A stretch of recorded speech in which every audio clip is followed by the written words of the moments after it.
со сите, за мир со себе. Трудете се да имате мир со сите.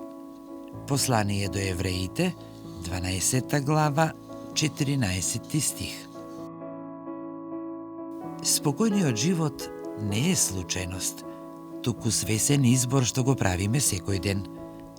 Мирот пак не е само отсуство на конфликт, туку активна состојба на разбирање и прифаќање, дури и кога разликите изгледаат непремостливи. Да се биде во мир со сите луѓе бара огромна внатрешна сила и трпение. Кога избираме да простиме наместо да се одмаздуваме и да градиме мостови наместо ѕидови, ние всушност го градиме тој спокоен амбиент во кој ќе пребиваме.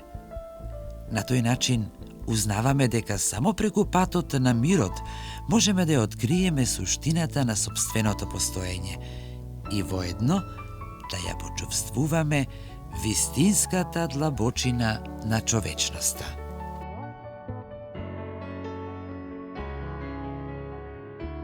Трудете се да имате мир со сите. Послание до евреите, 12 глава, 14 стих.